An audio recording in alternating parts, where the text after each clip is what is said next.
Hi Sarath, ఏం చేస్తున్నావు?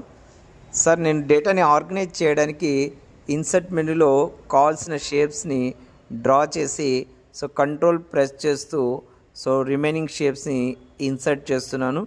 ఆ తర్వాత యాడ్ టెక్స్ట్ ఆప్షన్ యూజ్ చేసి అందులో టెక్స్ట్ టైప్ చేసి డేటా మేనేజ్ చేయబోతున్నా. అలా అవసరం లేదు శరత్. Very simple. నువ్వు డేటాని అంతా టైప్ చేసి సెలెక్ట్ చేసుకో. సెలెక్ట్ చేసిన తర్వాత ఫస్ట్ ఆ డేటాని హోమ్ మెనూలో కట్ ఆప్షన్ ద్వారా కట్ చేసేసి ఆ తర్వాత ఇన్సర్ట్ మెనూ పైన క్లిక్ చేసి ఇక్కడ స్మార్ట్ ఆర్ట్ అనే ఆప్షన్ పైన క్లిక్ చేయి. ఇక్కడ నీ డేటాని ఆర్గనైజ్ చేయడానికి కావాల్సిన స్మార్ట్ ఆర్ట్ డిజైన్స్ వస్తాయి. ఆ డిజైన్ని సెలెక్ట్ చేసుకొని జస్ట్ ఇక్కడ ఓకే చేయి. దాంతో స్మార్ట్ ఆర్ట్ అనేది క్రియేట్ అవుతుంది.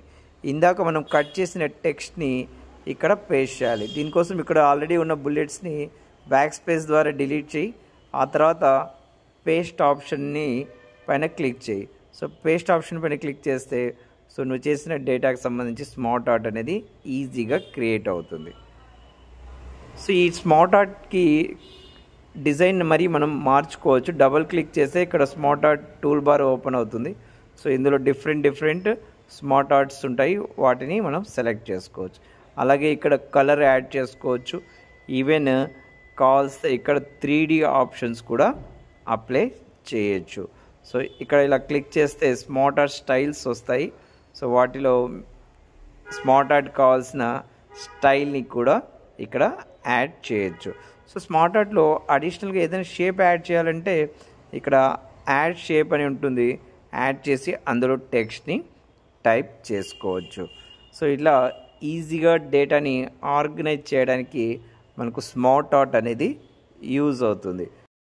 మరిన్ని స్మార్ట్ ఆర్ట్ డిజైన్స్ కావాలంటే మరి ఇక్కడ మోర్ లేఅవుట్స్ అని ఆప్షన్ వస్తుంది. ఈ మోర్ లేఅవుట్స్ నుంచి మీ డేటాని ఆర్గనైజ్ చేయడానికి కావాల్సిన స్మార్ట్ ఆర్ట్ షేప్స్ డిఫరెంట్గా డిస్ప్లే అవుతాయి. వీటిలో మీకు ఏ స్మార్ట్ ఆర్ట్ కావాలంటే ఆ డేటా స్మార్ట్ ఆర్ట్ని సెలెక్ట్ చేసి మీరు డిజైన్ చేసుకోవచ్చు. ఇలాంటి ఇన్ఫర్మేటివ్ వీడియోస్ కోసం వీడియోని ప్లీజ్ లైక్ చేయండి, సబ్స్క్రైబ్ చేయండి.